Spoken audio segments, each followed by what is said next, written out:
महाराज जी, मेरा प्रश्न ये है कि लौकिकता में देखा जाता है कोई इंसान कितना भी अच्छा हो, लेकिन क्यों सहजता नहीं आती उसकी अच्छाई करने के लिए। लेकिन जरा सी कोई एक बुराई उसमें दिखती है तो अपन सहज बोल पड़ते हैं, ऐसा क्यों होता है? ये हमारी स्वाभाविक प्रवृत्ति है। हमारा आकर्षण बुराइयों के प्रति ज्यादा है, अच्छाई के प्रति कम। और इस कारण लोग बुराइयों की तरफ ज्यादा आगे बढ़ जाते हैं, अच्छाइयों की तरफ कम। हमें अच्छाइयों की तरफ आकर्षित होना चाहिए। महाराज जी, हम 50 साल से अमेरिका में रह रहे हैं, तो मेरी हिंदी इतनी अच्छी नहीं है। बहुत अच्छी बोल रहे हैं, लेकिन फिर भी बोलो। मेरा प्रश्न क्लाइमेट चेंज के ऊपर है। हाँ, अपन देख रहे हैं कि दिन दिन गर्मी इस मौसम में भी होती हुई, ये पहले नहीं देखते थे। अमेरिका में हरिकेन्स हो रहे हैं, फॉरेस्ट फायर्स जो अपन सोच भी नहीं सकते थे। हमने हार्वर्ड में एक कॉन्फ्रेंस करी थी, उसके अंदर बोला गया कि महावीर भगवान वर्ल्ड के फर्स्ट इन्वायरमेंटलिस्ट थे। तो मेरा प्रश्न ये है कि अपने जैन आगम में इन्वायरमेंट के बारे में क्या क्या बातें लिखी गई हैं, और अपन जैन होते हुए क्लाइमेट चेंज के बारे में क्या कर सकते हैं? बहुत बहुत अच्छा सवाल किया है आपने।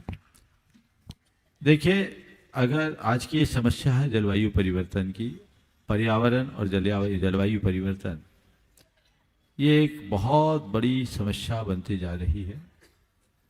इसकी मूल वजह को हमें देखना चाहिए। ये जीवन शैली में होने वाला परिवर्तन इसका सबसे बड़ा कारण। और इस संदर्भ में जहाँ तक जैन धर्म की बात है, अहिंसा अगर हमने आत्मसात कर लिया तो कोई समस्या नहीं। और अहिंसा की भावना हमारे अंतर्मन में तभी जगेगी जब अपने मन में संवेदनशीलता और सहअस्तित्व की भावना जागे। बल्कि ऐसा कहूं कि सहअस्तित्व की भावना से संवेदनशीलता बढ़ती। जैन संसार के प्रत्येक प्राणी को अपने समान देखने की बात करता है, सबको अपने समान मानने की बात करता है। जैसा मैं हूं वैसे ही सब हैं, हम सबको अपने समान देखने का प्रयास करें। तो वो प्रयास हमारा होते रहना चाहिए, उस दिशा में अपनी कोशिश होनी चाहिए।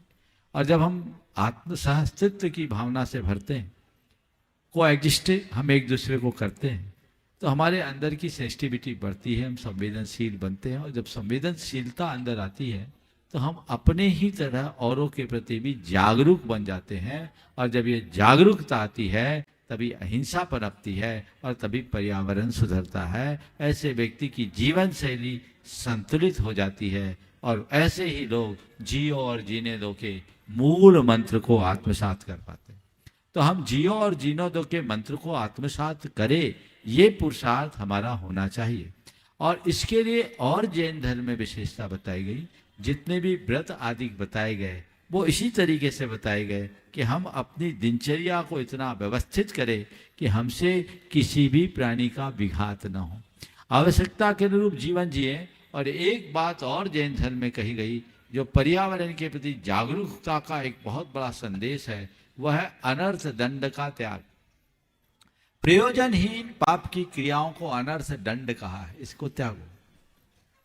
कोई भी बिना वजह मिट्टी खोदना, अग्नि जलाना, पानी बहाना, वायु बहाना या अन्य कोई भी वनस्पति के किसी अंग को तोड़ना, छेदना, भेदना, ये सब अनर्थ दंड के अंतर्गत है। और यही सब चीजें प्रदूषण को फैलाने वाली है। इसलिए हमें इनसे पूरी तरह बच के रहना चाहिए। और इसीलिए आपने जैसा अभी कहा कि हार्वर्ड विश्वविद्यालय में ऐसा कहा गया कि भगवान महावीर विश्व के सबसे पहले पर्यावरणविद थे, एनवायरमेंट साइंटिस्ट थे।